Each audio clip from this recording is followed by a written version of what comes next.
समारोपामध्ये मार्गदर्शन करता येईल. पण डॉक्टर रविंद्रनाथ भांडारकर सरांनी भारतीय शिक्षण आपलं भारतीय ज्ञान परंपरा आणि त्याच्या शिक्षणामध्ये होत असलेली अंमलबजावणी, आपण त्याला भारतीय ज्ञान परंपरा म्हणजे ध्येय जो त्रिपुर सरांनी सांगितलं, त्याची अंमलबजावणी करण्याचं काम हे शिक्षण पद्धतीत करायचं, शिक्षण प्रणालीला आपल्याला करायचं. म्हणजे आपल्याला हे सांगता येईल का आपल्या या भारतीय ज्ञान परंपरेमध्ये तुझे आहे तुझं काशी तर तू जागा चुकलास. या संतांनी हेच म्हटलेलं आहे. तर आपल्याकडे भरमसाठ आहे, आपल्याकडे खूप काही आहे, पण आपण ते देताना त्या काय म्हणून आपण त्याला ही शिक्षण पद्धतीची कमतरता आहे, तर आपण ते देत नाही. आपलंच आपल्याजवळ आहे, आपण खूप श्रीमंत आहोत, पण आपल्याला ते चुकलं आहे आपल्याकडून. आणि तेच भारतीय शिक्षण पद्धतीमध्ये आपल्याला अंमलबजावणीच्या स्वरूपामध्ये ही भारतीय ज्ञान परंपरा पुढे न्यायची आहे. रविंद्रनाथ भांडारकर सरांनी आपल्याला अनेक उदाहरणे दिली, अनेक गोष्टी त्यामधून आपल्याला गोष्टींनुसार सांगण्याचा प्रयत्न केला. म्हणजे आत्तापासून सकाळपासून ज्या ज्या वक्त्यांनी आपले वक्तव्य केलेले मांडलेले विचार ते सगळे भारतीय ज्ञान परंपरा शिक्षणाच्या माध्यमामधून शिक्षक ज्या नात्याने अंमलबजावणीचं काम आपल्याला करायचे हे आपल्याला या अनुषंगाने सांगता येईल. संयोजकांनी मला बोलण्याची संधी दिली त्याबद्दल मी सर्वांचे संयोजकांचे आभार व्यक्त करतो. रविंद्रनाथ भांडारकर सरांचे देखील आभार व्यक्त करतो आणि मी माझं समारोप संपवलं. जय हिंद, जय महाराष्ट्र.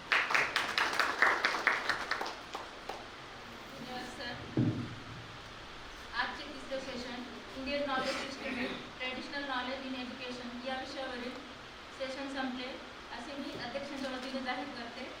आणि आदरणीय डॉक्टर भाग्यश्री सुभेदार मॅडमला मी अशी विनंती करते की मॅडमने तिन्ही सेशनवर चर्चा करून आम्हाला मार्गदर्शन करावे.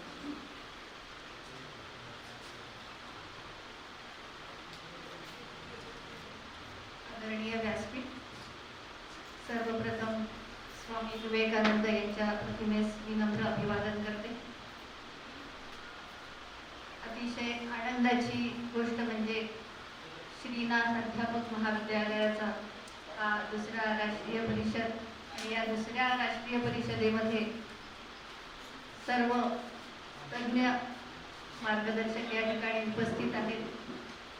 सर्वांना या ठिकाणी मी नमस्कार करते आणि खऱ्या अर्थाने या संस्थेचं मनपूर्वक अभिनंदन मला करावं असं वाटतं की त्यांनी अतिशय जिव्हाळ्याचा आपल्याशी संबंधित असलेला भारतीय ज्ञान प्रणाली या विषयाशी संबंधित राष्ट्रीय परिषद आयोजित केली. त्याबद्दल खरंच मी मनस्वी त्यांची ऋणी आहे. कारण या विषयावर चिंतन होण्याची गरज आहे, मंथन करण्याची गरज आहे. आणि म्हणून या ICSSR Indian council of social science research यांच्यातर्फे स्पॉन्सर्ड झालेला interdisciplinary national conference on contemporary applicability of traditional knowledge in Indian knowledge system या विषयावर राष्ट्रीय परिषद आयोजित केलेली अशा विवेकानंद शिक्षण संस्था छत्रपती संभाजीनगर, श्रीनाथ शासकीय अध्यापक महाविद्यालय छत्रपती संभाजीनगर या ठिकाणी सेवारत आहे. आणि सर्वप्रथम मी या संस्थेची ऋणी आहे की त्यांनी मला या ठिकाणी आमंत्रित केलेलं आहे. या संस्थेचे सर्व पदाधिकारी, या श्रीनाथ अध्यापक महाविद्यालयाचे प्राचार्य, खऱ्या अर्थाने त्यांच्या नावातच समाधान आहे असे डॉक्टर समाधान दांडगे सर, कोर्स समन्वयक जे अनेक दिवसांपासून या राष्ट्रीय परिषदेला यशस्वी करण्यासाठी कार्यरत आहेत असे डॉक्टर किलचे सर आणि त्यांना साथ देणाऱ्या या सर्व भगिनी प्राध्यापिका डॉक्टर वैशाली रामटेके आहेत, गायकवाड मॅडम आहेत, डॉक्टर मेहर मॅडम आहेत.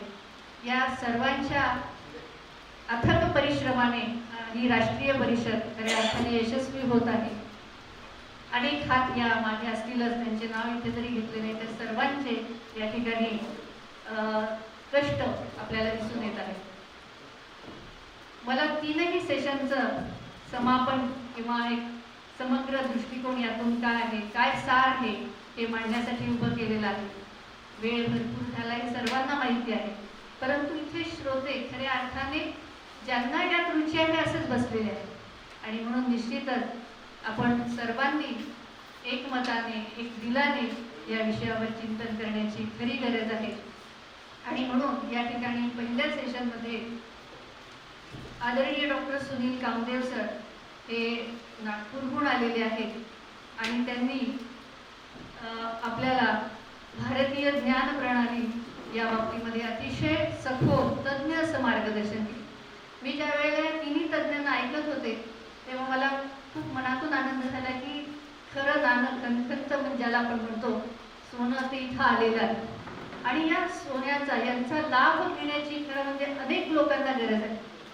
हे जर ब्लेंडेड मोडमध्ये असलं असतं, पुढे हे करतील तिसऱ्या राष्ट्रीय परिषदेत किंवा आंतरराष्ट्रीय परिषद आयोजित करतील, त्यावेळेला ते ऑनलाईन आणि ऑफलाईन अशा दोन्ही मोडमध्ये जर त्यांनी ठेवलं तर निश्चित अनेक लोकांपर्यंत त्यांचं मार्गदर्शन पोहोचू शकेल. आणि म्हणून ही एक सूचना आहे, सुचावं असं वाटतं म्हणून मी सांगितलं. सरांनी वेद उपनिषदे वैदिक साहित्य यांचा अभ्यास करा, कारण त्यामध्ये विज्ञान काय आहे, तंत्रज्ञान काय आहे, अभियांत्रिकी काय आहे, वैज्ञानिक अधिष्ठान समजून हेच त्यांच्या मार्गदर्शनातून आपल्याला दिसलेलं आहे. आणि म्हणून भारतीय ज्ञान प्रणाली मी तर म्हणेल हा एक संस्कार आहे. भारतीय ज्ञान प्रणाली हा या सर्व विषयांचा पाया आहे. आणि म्हणून नॅशनल एज्युकेशन पॉलिसी 2020 राष्ट्रीय शैक्षणिक धोरण 2020 मध्ये खऱ्या अर्थाने IKSची किंवा भारतीय ज्ञान प्रणालीची जोड कशी करता येईल या संदर्भात सर्व तज्ज्ञांनी विचार करण्याची गरज आहे. शिक्षणशास्त्रातल्या अध्यापकांनी या ठिकाणी काम करण्याची गरज आहे. योगशास्त्र अतिशय प्राचीन आहे, जुनं आहे, भारतातच जन्मलेलं आहे आणि पाश्चिमात्य लोक त्याचा अंगीकार करत आहेत, प्रचार प्रसार करत आहेत. मग आपण कुठे आहोत? आपण आपल्याच भारतात जन्मलेलं हे महर्षी पतंजली मुनींनी आपल्याला दिलेलं हे योगशास्त्र, त्या योगशास्त्राची कास धरूया, अष्टांग मार्गाचा आपण स्वीकार करूया, भारत भ्रमण करून खऱ्या अर्थाने ज्ञान काय आहे सत्याचा शोध घेऊया आणि त्याची कास धरूया. हेच त्यांच्या मार्गदर्शनातून आपल्याला दिसलेलं आहे. दुसरे मार्गदर्शक संस्कृतचे प्राध्यापक, भारतीय ज्ञान प्रणालीच्या अनेक ड्राफ्टच्या अनुषंगाने सदस्य म्हणून काम केलेले आदरणीय डॉक्टर पराग जोशी सर यांना सुद्धा मी आज ऐकलं आणि खरंच मनस्वी आनंद झाला की असे अभ्यासू वस्तुनिष्ठ पद्धतीने मांडणी करणारे अभ्यासक तत्ववेत्ते आपल्याला गरजेचे आहेत. आणि हे असे खणखणीत नाणे श्रीनाथ अध्यापक महाविद्यालय यांनी शोधून काढले आणि त्यांनी सुद्धा या ठिकाणी नागपूरहून ते या ठिकाणी आलेले आहेत. ज्ञानज्योती कॉलेज ऑफ एज्युकेशन नागपूरहूनच आलेले आहेत. तर अगदी बरोबर आहे. संस्कृतचे हे प्राध्यापक आहेत, अभ्यासक आहेत आणि त्यांनी या ठिकाणी आपल्याला अनेक बाबींचं मार्गदर्शन केलेलं आहे. या ठिकाणी भारतीय ज्ञान प्रणाली म्हणजे मला असं वाटतं की वसुधैव कुटुंबकम चीच खऱ्या अर्थाने संकल्पना आहे, ती आपण समजून घेणं गरजेचं आहे. धर्म, अध्यात्म ह्या ज्या काही संकल्पना आहेत त्याचा खरा गूढ अर्थ जर कळाला तर खऱ्या अर्थाने भारतीय ज्ञान प्रणाली आपल्याला कळेल. आणि म्हणून दृष्टिकोन बदलण्याची गरज आहे. हा पण एक महत्त्वाचा सार या ठिकाणी आपण लक्षात घ्यायचा आहे. भारतीयत्वाचा चष्मा, मला फार पटलं त्यांचं की भारतीयत्वाचा चष्मा घालून आपण एका नव्या उमेदीने या कार्याला सुरुवात करूयात आणि नवीन शैक्षणिक धोरणाचाही एक मनाने स्वीकार करूयात. मनुष्य म्हणून जगूयात, उत्तम राष्ट्र निर्मितीसाठी तत्पर होऊयात, स्वस्थ समाज निर्माण करूयात, आशावादी राहूयात. आणि निश्चित मला हेच वाटतं की आशावादी राहायला जर पुढचा काळ आपल्याला खरंच नवा दिसेल, खऱ्या अर्थाने आपण रामराज्याची व्यवस्था आली असं म्हणायला हरकत नाही. तिसरे जे व्याख्याते होते आमचे स्नेही शिक्षणशास्त्रातले तज्ज्ञ आदरणीय डॉक्टर अविनाशजी भांडारकर. ते पण अहमदनगरहून आलेले आहेत आणि त्यांना कोण ओळखत नाही. त्यांच्या व्हिडिओ, त्यांची पुस्तकं यातून आपण त्यांना समजून घेतलेलं आहे आणि त्यांनी सुद्धा अतिशय मौलिक असं मार्गदर्शन केलेलं आहे. या सगळ्या मार्गदर्शनातून एकच सार आहे, महाभारत, रामायण, पंचतंत्रे, वेद, उपनिषदे, आरण्यके, योगशास्त्र या सर्वांचा मूळ जे आहे त्याचा अभ्यास सगळ्यांनी मिळून करा, वस्तुनिष्ठपणे अभ्यास करा आणि व्यक्तिमत्व विकास सगळ्यांनी साधावा. मला या ठिकाणी सांगावंसं वाटतं ते म्हणजे पंचकोशात्मक विकास. तो असेलही त्यांच्या मार्गदर्शनात, पण वेळेअभावी नाही झाला. तर पंचकोशात्मक विकासावर भर देऊया, योगशास्त्र आपण समजून घेऊया आणि खऱ्या अर्थाने स्वामी विवेकानंदांनी आपल्याला जी शिक्षणाची व्याख्या सांगितलेली आहे, आत्माविष्कार, education is the manifestation of divine perfection that is already in man. आपल्यामध्येच आहे ते आणि त्याचा आविष्कार करण्याची गरज आहे. आणि म्हणून भारतीय ज्ञान प्रणाली ही एक नुसती प्रणाली नाही, तर ती एक संघटित प्रणाली आहे आणि ज्ञान हस्तांतरणाची ती एक पद्धत आहे. वैदिक साहित्य, उपनिषदे, वेद, आरण्यके, रामायण, महाभारत हे सर्व भारतीय ज्ञान व्यवस्थेचा पाया असतात. आणि म्हणून भारतामध्ये 7,500 वर्षांपूर्वी जे विकसित झालेलं ज्ञान आहे ते ज्ञान आपल्याला पुढच्या पिढीपर्यंत पोहोचवायचं आहे आणि त्याची जबाबदारी महत्त्वाची म्हणजे शिक्षणशास्त्र महाविद्यालयातल्या अध्यापकांची आहे, कारण तिथूनच खऱ्या अर्थाने शिक्षक घडतात आणि या शिक्षकांना घडवण्याचं काम आपण करतो आहोत. म्हणून टीचर एज्युकेटरची ही जबाबदारी आहे असं मला वाटते की त्यांनी या ठिकाणी NEP मध्ये काय बदल अपेक्षित आहेत ते समजून घ्यावेत. कारण NEP असं सांगते की भारतीय ज्ञान परंपरा हा शिक्षण क्रमाचा एक अंगभूत भाग असला पाहिजे, मातृभाषेतून शिक्षण देण्यावर भर असला पाहिजे, हॉलिस्टिक एज्युकेशनवर भर देण्याची गरज आहे. त्यानंतर बालकेंद्रित शिक्षण आहे, आनंददायी शिक्षण आहे. पण भारतामध्ये काय झालंय, मग गणितज्ञांनी, भारतीय गणितज्ञांनी काय अमूल्य योगदान दिलंय, वैज्ञानिकांनी आपल्याला काय देऊन ठेवलंय, हे हजारो वर्षांपूर्वी जे लिहून ठेवलंय त्याचा अभ्यास करा, नोट्स काढा. संस्कृत भाषेमध्ये बऱ्याचशा गोष्टी आहेत, त्याच्याऐवजी तुम्ही त्या मूळ ग्रंथांचं इतर तज्ज्ञांकडून मार्गदर्शन घ्या आणि स्वतःच्या भाषेमध्ये त्याला समजून घेऊन लिहून काढा. कारण अशी टिप्पणी तयार केल्याशिवाय तुम्हाला ते पुढे कळणार नाहीये. म्हणून भारतीय ज्ञान प्रणालीचा आपण सर्वांनी एक मनाने याचा स्वीकार करूयात आणि तसं पाश्चात्य देशामध्ये आपण तिथे काय चाललंय बघतोय आणि तिथे त्यांनी करू लागल्यावर आपल्याला योगा करावा असं वाटतं किंवा आपण IPSचा पुरस्कार करतो. म्हणून सोनाराने कान टोचावे असे तरी स्थिती येऊ नये. जुनं ते सोनं आहे त्याची पारख करूयात आणि शेवटी भद्रायाम सुमतो यतेम, भद्रायाम सुमतो यतेम म्हणजेच याचा अर्थ असा आहे की आपण सगळेजण एका सुखद आनंदी अशा विचाराने एकत्रित वेळात असं म्हटलेलं आहे. भद्रायाम सुमतो यतेम म्हणजे हम आपकी सुखद सही सोच में काम करना चाहते हैं, प्रयास करना चाहते हैं. तर भारतीय ज्ञान प्रणालीला हेच अपेक्षित आहे. या ठिकाणी सर्व तज्ज्ञांनी अतिशय अमूल्य असं मार्गदर्शन केलेलं आहे आणि ह्याचं सगळं श्रेय इथे या स्टेजवर, या प्लॅटफॉर्मवर त्यांना आणण्याचं जे श्रेय आहे ते या श्रीनाथ अध्यापक महाविद्यालयाला आहे आणि म्हणून मी त्यांचे ऋणी आहे. आणि आम्हाला परत इथे येऊन ऐकायची संधी मिळाली त्याबद्दल मी पुन्हा एकदा पुनश्च सर्वांच्या प्रति मनपूर्वक आभार व्यक्त करते, सर्वांच्या प्रति कृतज्ञता व्यक्त करते आणि माझ्या मार्गदर्शनाला पूर्ण विराम देते. जय महाराष्ट्र, जय भारत. धन्यवाद. एक दिवसीय आंतरविद्याशाखीय राष्ट्रीय परिषदेत तिन्ही सेशनसाठी उपस्थित असलेले doctor Sunil Kevdav sir, doctor Parag Joshi sir, doctor Rajesh Yadav sir, doctor Avinash Bhandarkar sir, doctor Gautam Gaikwad sir, तसेच डॉक्टर भाग्यश्री सुभेदार मॅडम, या सर्वांनी आजच्या राष्ट्रीय परिषदेत वरील विषयावर अतिशय डीप असे मार्गदर्शन केलेले आहे.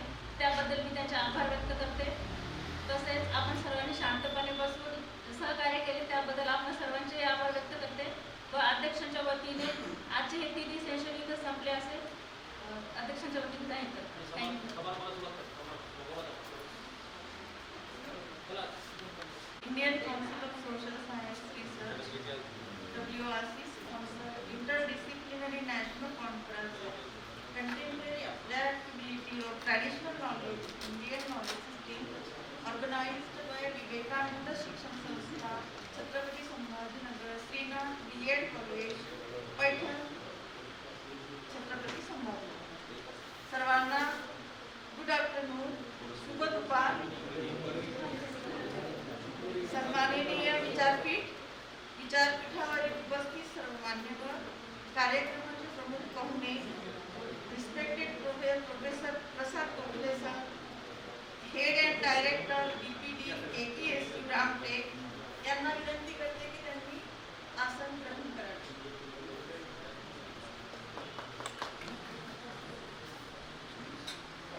व्हॅलिडेटरी फंक्शनच्या अध्यक्षा respected doctor BP Subheda madam, government college of education IASC Chhatrapati Sambhajinagar. Please madam आसन ग्रहण करावे.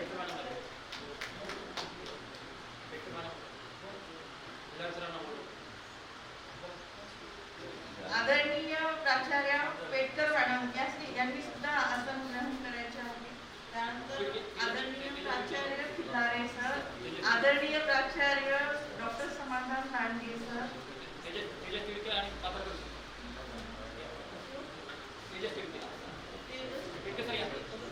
तेजस शेळके सर यांनी सुद्धा आसनावरती यायचं आहे.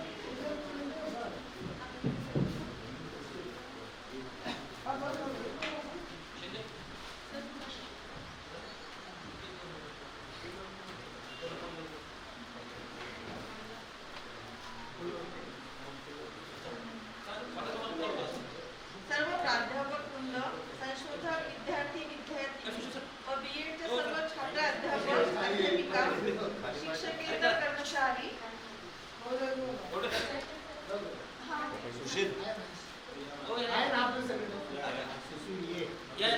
आदरणीय प्राचार्य डॉक्टर सुशील बोर्डे सर यांना विनंती करते. डॉक्टर संगमित्रा गावंडे, श्रीनाथ अध्यापक महाविद्यालय व माझे सर्व सहकारी या राष्ट्रीय परिषदेचे समन्वयक डॉक्टर संजय सर, त्यानंतर डॉक्टर मेहर मॅडम, डॉक्टर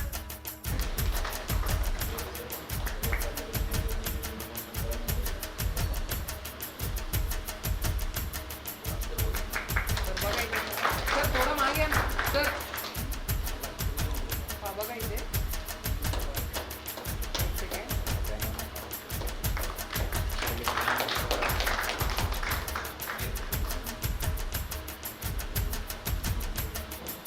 प्राध्यापक डॉक्टर सुभेदा मॅडम,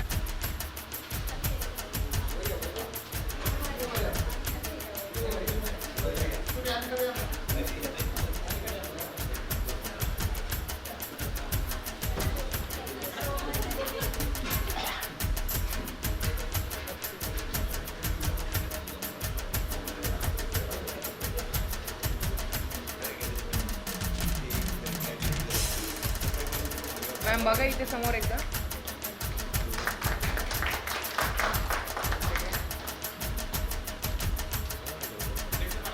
आदरणीय डॉक्टर पेटकर मॅडम यांचं स्वागत. डॉक्टर कल्पना मॅडम त्यांना विनंती.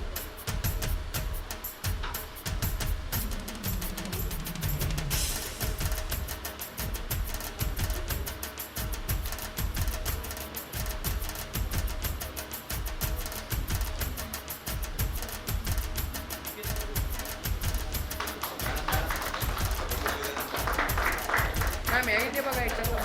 मॅम एक सेकंड समोर बघा इथे इथे. बघा समोर.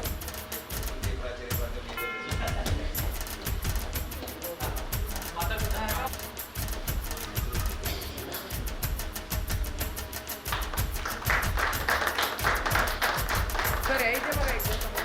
सर समोर बघा.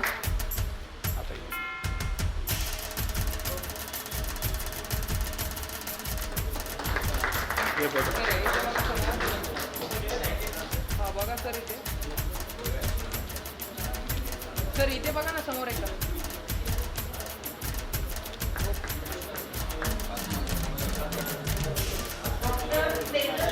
सर इथे बघा समोर.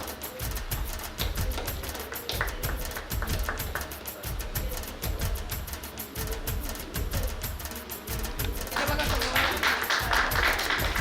डॉक्टर पंढरीनाथ काकुले यांचं स्वागत. डॉक्टर सर इथे बघा समोर. सर सर एक सेकंड. कॅमेऱ्याकडे बघा ना. इथे बघा.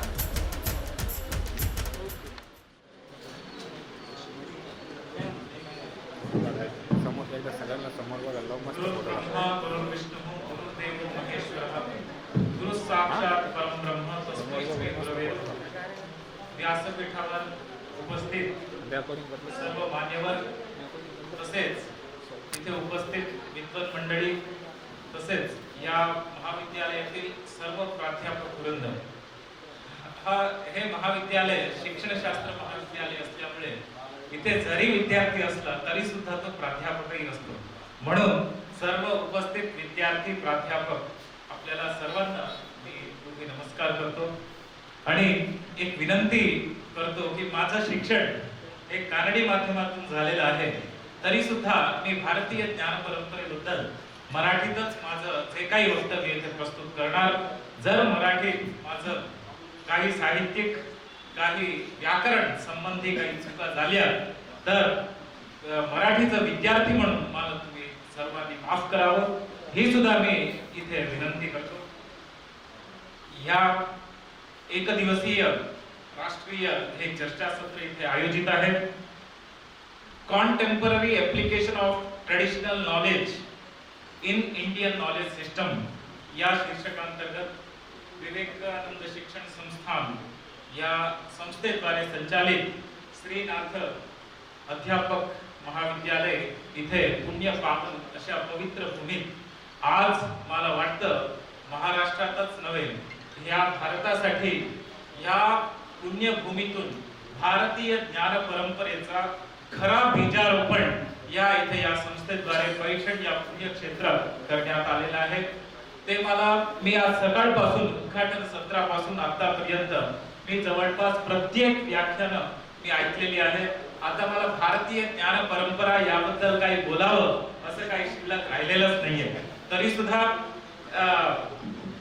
भारतीय ज्ञान परंपरा जर हे एक त्रिशब्दी एक वाक्य भारतीय ज्ञान आणि परंपरा जर याबद्दल बोलायचं झालं तर आपण सर्वांनी एकदा डोळे झाकून एक भारताचं मानचित्र जे आहे उत्तरम यत् समुद्रस्य हिमाद्रेश्चैव दक्षिणम वर्षम तत् भारतम नाम भारती यत्र संततिः अशा प्रकारचं उत्तरम यत् समुद्रस्य समुद्रापासून उत्तरेकडे जे असलेलं भूखंड त्याच पद्धतीनं हिमालयापासून दक्षिणेकडे असलेलं हे जे भूखंड आहे ते आपल्या समोर हे अखंड भारताचं मानचित्र जे आहे आपल्या समोर डोळ्यासमोर आणून हे फक्त भूखंड असा हे न बघता हे एक भारत केवळ भूखंड नाहीये एक चैतन्य स्वरूप आहे. हे चैतन्य अनेक भाषांची जननी संस्कृत आणि मराठी कन्नड तमिळ तेलुगू हिंदी अशा प्रकारच्या अनेक भाषांचं हे चैतन्य स्वरूपी भूखंड हे भारत आहे. त्याच प्रकारे विविध संस्कृतींचं हे भूखंड हे भारत आहे. त्याच प्रकारे तुम्ही एकदा विश्वाच्या चित्रपटल आणि भारताचं चित्र हे डोळ्यासमोर ठेवा तर हे आपण जे मात्र स्वरूप आम्ही दिलेलं आहे भारताला म्हणजे प्रत्येक भू माता पृथ्वी माता गंगा माता म्हणजे पाणी. भारतात जितक्या नदी प्रवाहित होतात आम्ही पण पावन गोदावरीच्या काठी आहोत तर गंगा गोदा नर्मदा सिंधू तुंगा भद्रा गंगा कावेरी म्हणजे अशा असंख्य नदी जिथे प्रवाहित होतात असं हे भारत. ह्या नदी प्रवाहित होतात म्हणजे तिथे प्रत्येक संस्कृती बसलेली आहे. तर इतक्या अनेक प्रकारच्या संस्कृतींमध्ये असलेलं ज्ञान जे आहे हे चैतन्य स्वरूप जे ज्ञान हे भारतीय ज्ञान परंपरा हे अविरत अखंड आणि निरंतर जी ज्ञान परंपरा वैदिक काळापासून किंबहुना सृष्टीची जी निर्मिती झाली तिथपासून आज आतापर्यंत जी अखंडित ज्ञान परंपरा सुरू झालेली आहे त्याचाच अभ्यास आणि त्याचं पुनर्प्रतिष्ठा. वास्तुशास्त्रात एक म्हण आहे, जर नवीन घर बांधून पुण्य कमवावं असं अपेक्षित नाहीये. जर पडून असेल, जर जीर्णावस्थेत असेल, ते सुद्धा तुम्ही जीर्णोद्धार केलं तरी नवीन घर बांधून तुम्हाला जे पुण्य प्राप्त होतं तेवढंच पुण्य जीर्णोद्धाराने सुद्धा प्राप्त होतं. म्हणजे असं सांगायचं तात्पर्य असं, हे कुठेही एक व्यर्थ किंवा जीर्ण झालेलं म्हणून त्याला मूल्य गेलं असं होत नाही. तर हे निरंतर अनंत ज्ञानाची परंपरा आणि हे भारत देश. तर आज अनेक व्याख्यानांमधून आलेलं सारच मी इथे सांगत आहे, मी काही नवीन काही नाही सांगत. तर आनो भद्राः कृतवो यन्तु विश्वतः. भारतीय ज्ञान परंपरेत भारतात ज्ञान आहे म्हणून बाहेरून ज्ञान घेऊ नये असं कधीच म्हटलेलं नाहीये. आनो भद्राः कृतवो यन्तु विश्वतः. या जगातल्या प्रत्येक दिशेतून हे जे ज्ञान आहे, जे योग्य मार्गदर्शक ज्ञान आहे, तत्व आहे, तथ्य आहे, हे आपल्याला लाभो. ही संस्कृती भारतीय ज्ञान परंपरेची आहे. त्याच पद्धतीनं अयम निजः परः हे 3 शब्द आहेत.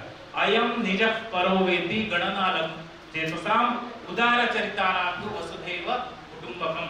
आता तुम्ही मागे जेव्हा G20 हे समिती भारतात जेव्हा प्रत्यक्ष भेट दिली होती त्यावेळेला एक वाक्य होतं, one family, one earth and one future.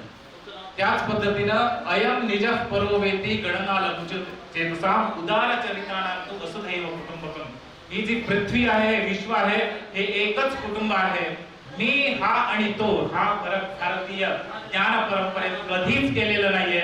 म्हणून स्पष्टपणे व्याकरण दृष्ट्या अयम निजः परः ही जर गणना कोणी करत असेल तर तो उदारचरित कदापि होऊ शकत नाही. म्हणून हे जे एक विचार सरणी आहे ही आपल्या भारतीय ज्ञान परंपरेचं एक केंद्र बिंदू आहे असं मला वाटतं. आता जास्ती न बोलता फक्त विद्यार्थ्यांना एक मी इथे विनंती करतो की विद्यार्थ्यांनी कधीही ज्ञान परंपरेचा असो कुठलाही विचार असो, पुराणमित्येव न साधु सर्वम न चापि काव्यम नवमित्यवद्यम. पुराण आहे म्हणून ते बरोबर असेल ही विचारधारा कधीच बाळगू नये. त्याच पद्धतीनं एक नवीन युवा असेल, तो आपलं मत मांडत असेल तर तो नवीन आहे म्हणून ते योग्य नसेल अशी विचारधारा कधीच बाळगू नये. तो जो विचार आहे त्यांनी आपल्या विवेक बुद्धीने करावा. पुराणमित्येव न साधु सर्वम. पुराण आहे, जुनं आहे म्हणून तेच बरोबर आहे असंही नाही. जे नवीन आहे ते नवीन आहे म्हणून चांगलं नसेल असंही नाही. म्हणून आपल्या विवेक बुद्धीने विचार करून जे ज्ञान आहे भारतीय ज्ञान परंपरेचं आपण सर्वांनी ग्रहण करावं. हे विशेषत्वाने विद्यार्थ्यांसाठी होतं. आणि विद्यार्थ्यांसाठी अजून एक आहे, विद्यार्थ्यांनो आपण रिफ्लेक्टिव्ह लर्निंग ऑफ मेथड. आज सकाळी इथे कीनोट ऍड्रेस मध्ये वारंवार ही चर्चा झाली. जी आपण जे ऐकतो नेहमीच एकमुख प्रवाह असतो. हे एकमुख प्रवाह कधीही आपल्याला संपत्ती देत नाही. एकमुख प्रवाहातून होत नाही. प्रवाह दोन्हीकडून अपेक्षित आहे. म्हणजे reflective method of learning is most important. Then only you can achieve this kind of contemporary applicability. So contemporary applicability मध्ये रिफ्लेक्टिव्ह म्हणजे प्रश्न, निरंतर प्रश्न चिन्ह उपस्थित करावे. तेव्हा ते वादे वादे जायते तत्वबोधः. विवाद कधीच म्हटलेलं नाहीये भारतीय संस्कृतीत. वादे वादे जायते तत्वबोधः. त्याच पद्धतीने एक प्रकारचं fresh perspective. See these two are most important in today's contemporary applicability. One is reflective kind of learning and another is fresh perspective. So आपण जे आता NEP मध्ये नॅशनल एज्युकेशन पॉलिसी हे जे आहे हे इथे राष्ट्रीय शिक्षा नीती असंच म्हटलेलं आहे. नूतन शिक्षा नीती असं म्हटलेलं नाही. म्हणजे नूतन कदाचित पुरातन होऊ शकतं पण राष्ट्रीय नेहमीच राष्ट्रीय राहतं. म्हणून कदाचित राष्ट्रीय शिक्षा नीतीचं जे नाव आहे ते सार्थक आणि त्यात जे काही भारतीय ज्ञान परंपरेसाठी प्रोव्हिजन्स जे दिलेले आहेत त्याचा भरपूर वापर आपण करावं आणि त्याची सुरुवात इथून झालेलीच आहे. आता वेळ होत आहे तर वेळेबद्दलच 2 मिनिटं बोलतो आणि माझं इथे लांबलेलं हे व्याख्यान संपवतो. वेळ म्हणजे टाइम इज मनी सुद्धा म्हटलेलं होतं आज ते युरोपियन पर्स्पेक्टिव्ह मध्ये. वेळ भारतीय ज्ञान परंपरेत वेळाबद्दल म्हणजे भारतीय कालमान किती सूक्ष्म आहे ते मी 2-3 मिनिटात सांगायचा प्रयत्न करतो. जनरली आपण जे इंग्लिश मध्ये interval between 2 events is called time असं म्हटलं जातं. पण टाइम ते सिंपल एक परिभाषा झाली. पण भारतीय ज्ञान परंपरेत लोकानां अंतकृत कालः कालोद्य कलनात्मकः सद्विधा स्थूल सूक्ष्मत्वात् मूर्तश्च मूर्त उच्यते. म्हणजे फक्त मी एवढंच सांगू इच्छितो की हे जे वेळ आहे म्हणजे काळ ज्याला आपण म्हणतो, कालाय तस्मैनः काळ आपल्याला पकडता येत नाही आणि काळच्या पुढे जाताही येत नाही. बियॉन्ड. सो काळ जो आहे 2 प्रकारचा असतो. एक सृष्टीपासून प्रलयापर्यंत अंतपर्यंत अनंत काळ ज्याला इन्फिनिटी, आणि दुसरा आहे जे आपल्या व्यवहारासाठी आपण काळाची गणना करू शकतो. ज्या पद्धतीने आज सकाळी 10 ते आता 6 वाजत आहेत तर 6 असं एक काळाची गणना करू शकतो. ही गणना पद्धती जी आहे ती गणना पद्धती आली कुठून? आज यत्पिंडे तत् ब्रह्मांडे याबद्दल खूप काही आपण अनेक व्याख्यानांमधून ऐकलं. तर यत्पिंडे तत् ब्रह्मांडे ही जी काळाची संकल्पना जी आहे ती सुद्धा आपल्या शरीरातूनच आलेली आहे. म्हणजे उदाहरणार्थ अत्यंत काउंटेबल टाइम जर असेल तर 10 गुरु अक्षर उच्चारण करायला जेवढा वेळ लागतो, 10 गुरु अक्षर, गुरु आणि लघु अक्षर हे मराठीत आम्हाला माहितच आहे. तर गुरु अक्षर 10 गुरु अक्षर स्वस्थ स्थितीत एकदम धावत येऊन 10 गुरु अक्षर उच्चारण करायला त्रास होईल. पण स्वस्थ स्थितीत 10 गुरु अक्षर उच्चारण करायला जेवढा वेळ लागतो तोच आहे 1 प्राण. अशा प्रकारचे 6 प्राण मिळाले तर 1 विनाडिका असते. 1 विनाडी 60 विनाडिकांमध्ये त्याचं परिवर्तन झालं तर 60 विनाडिका म्हणजे 1 नाडी. जर अशा पद्धतीने आपण कॅल्क्युलेट करत गेलो तर भारतीय ज्योतिषशास्त्राचा जे प्रामाणिक ग्रंथ आहे सूर्य सिद्धांत, ते it's astronomical text of Indian knowledge system. तर 21,600 टाइम्स एक स्वस्थ पुरुष अथवा स्त्री तिथे 1 दिवसात श्वासोश्वास करते. हे जर आपण वाढवलं योगाने ते प्राण आयाम होतो. म्हणजे माझं सांगायचं तात्पर्य असं, अशा प्रकारचं सूक्ष्म चिंतन जे भारतीय ज्ञान परंपरेत केलेलं आहे. तर हाच प्राण पुढे जाऊन 1 दिवस, 1 वर्ष, 1 महायुग आणि महायुगातले वर्ष पण मी सांगतो. म्हणजे 1 महायुगात 43,20,000 सोलार इयर्स म्हणजे सौर वर्ष इतके होतात. असे जे 1 महायुग आहे, एक सप्तती महायुग जेव्हा होतं 71 महायुगानां एक सप्तती महायुगानां एकम मन्वंतर म्हणजे 1 मन्वंतर होतं. ते सध्या आपण हे जेव्हा आपण संकल्प घेतो वैवस्वत मन्वंतर असं म्हणतो आपण, म्हणजे 7वं मन्वंतर सध्या सुरू आहे. अशा प्रकारचे 14 मन्वंतर कल्प अशा प्रकारचं जे ब्रह्ममानापर्यंत अत्यंत स्थूलमान अनंतमान, त्याच पद्धतीने सूक्ष्म मानाची सुद्धा भारतीय कालगणनेत कल्पना केलेली आहे. ते म्हणजे सूच्या भिन्ने पद्मपत्रे अभिधीयते. म्हणजे बारीक जर सुई जी आहे त्यातून अत्यंत कोमल असलेलं जे कमळाचं फुलाचं जी पाकळी आहे त्याला छेदन करायला जेवढा वेळ लागतो तो म्हणजे त्रुटी, म्हणजे मायक्रो. म्हणजे इथपासून अनंत ब्रह्म मानापर्यंतचं जी गणना आहे ती भारतीय ज्ञान परंपरेत केलेली आहे. आता काळाबद्दल जास्त न बोलता 9विध कालमान सांगितलेले आहेत. सौरमान, चांद्रमान, नक्षत्रमान, गुरुमान इत्यादी. या प्रत्येक काळाला सुद्धा प्रत्यक्ष प्रमाण आहे. हेच भारतीय ज्ञान परंपरेचं वैशिष्ट्य. आता येणारा जो महिना आहे चैत्र आहे, आपण सर्व मराठी नववर्षात प्रवेश करणार आहोत. तर तिथे चैत्र का नाव आहे हे सुद्धा भारतीय ज्ञान परंपरेत सांगितलेलं आहे.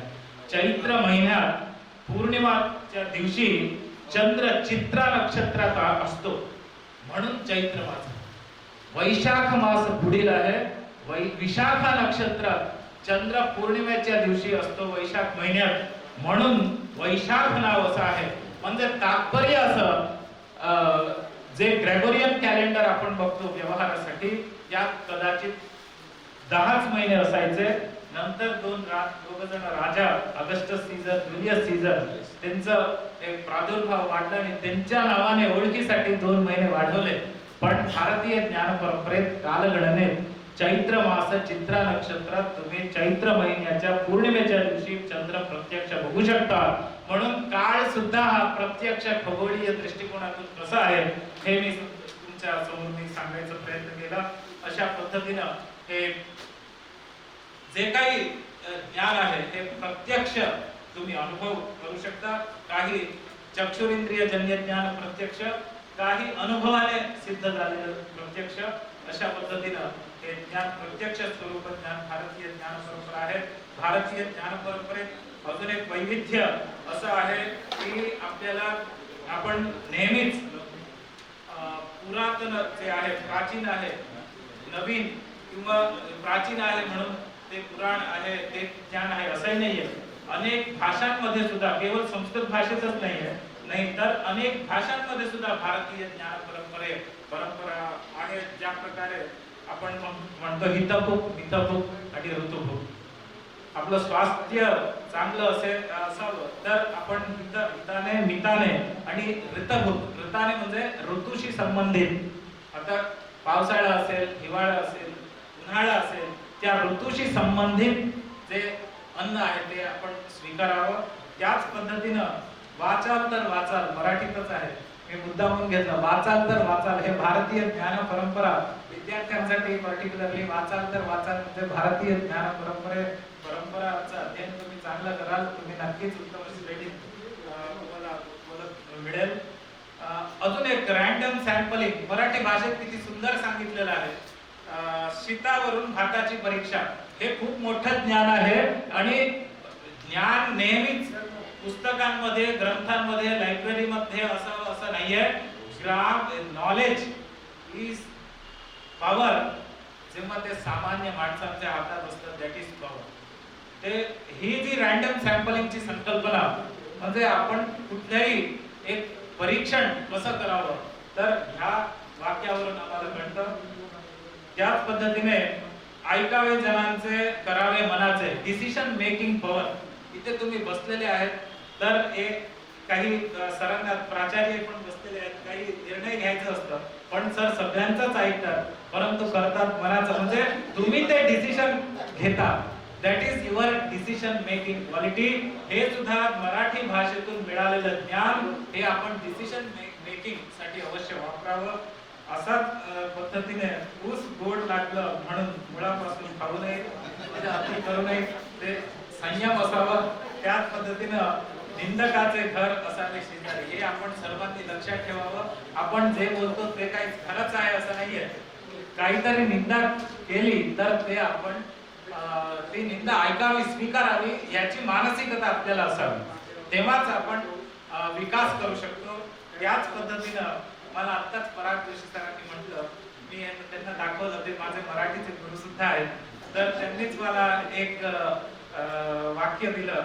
हे सगळं ते भारतीय ज्ञान परंपरा बद्दल सुरू आहे तेव्हा त्यांनाही असंच वाटलं असेल तर काखेत कळसा आणि गावाला वळसा. म्हणजे जे काही आहे ज्ञान आपल्याचकडे आहे, इथेच आहे, पैठणमध्येच आहे. याच एक श्रीनाथ कॉलेज एज्युकेशन च्या दिव्य भूमीत आहे, पुण्य भूमीत आहे. पण आपण बघतो कुठे? पाश्चात्याकडे. त्याची काही गरज नाही. तरीही काले वर्षतु पर्जन्यः पृथ्वी सस्यशालिनी देशोऽयं शोभरहितः सज्जनाः सन्तु निर्भयाः. म्हणजे आता योग्य जो काळ आहे त्या काळात पर्जन्याचा लाभ असो आणि सज्जन सर्व निरोगी असो आणि सर्व जे काही कोणीच दुःखी नसो, सुखी असो, हीच भावना व्यक्त करून सर्वे भवन्तु सुखिनः सर्वे सन्तु निरामयाः सर्वे भद्राणि पश्यन्तु मा कश्चित् दुःखभाग् भवेत्. धन्यवाद. भारतीय ज्ञान प्रणाली, भारतीय नद्या किती चैतन्यपूर्ण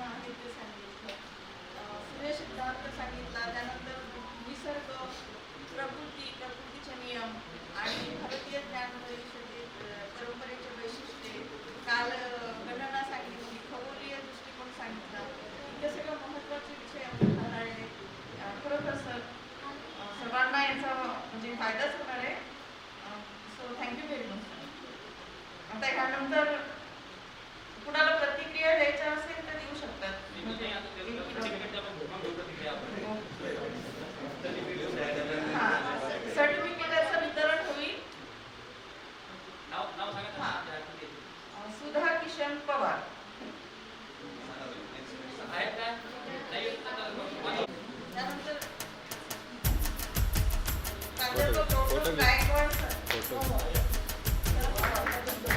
इथे बघा समोर. ओके.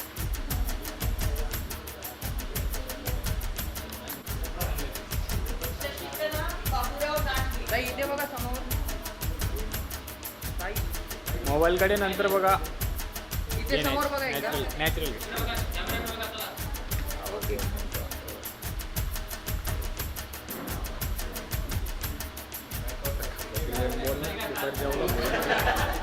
फोटो पाहिजे काय? ये फोटो घे. हा इथे बघा समोर. त्यानंतर शेळके प्रदीप आंबेडकर.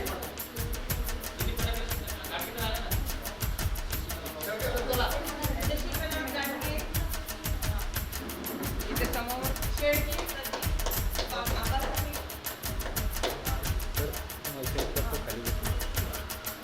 प्रतिभा किशन पवार. इथे समोर. प्रिया विष्णू शास्त्र. घे. हा घे. इथे समोर.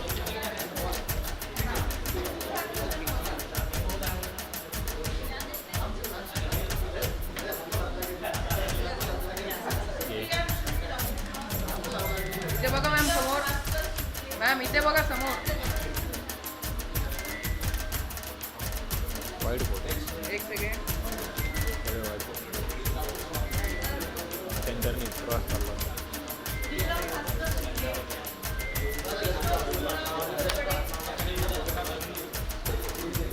इथे बघा समोर. ताई इथे. एक सेकंड. ताई इथे बघा. ये नॅचरल घे. चला.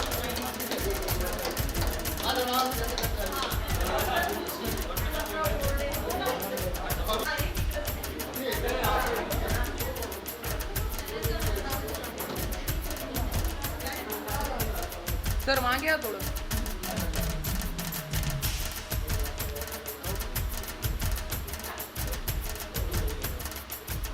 ये फोटो घे.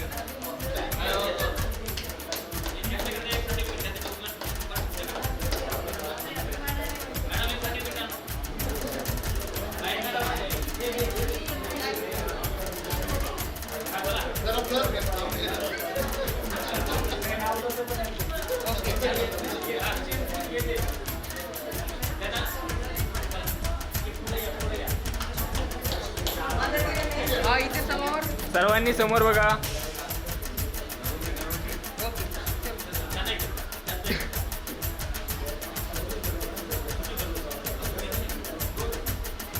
ते बघताय ते घे. ते नाही बघा. ते नाही हा इथे बघा समोर. घे. चल. चलो. हा, तूच म्हणला तर.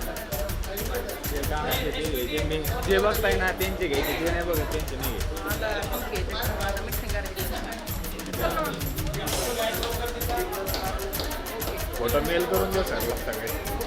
अरे लगेच तीन आपल्या लॅपटॉप मेल करून देऊ नाही. काही म्हणलं नाही. पुढं मी ऑर्डर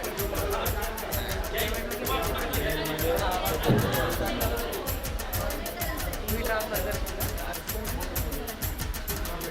ओके. मी चुकू राहिल्यावर फोटो. योगेंद्र पवार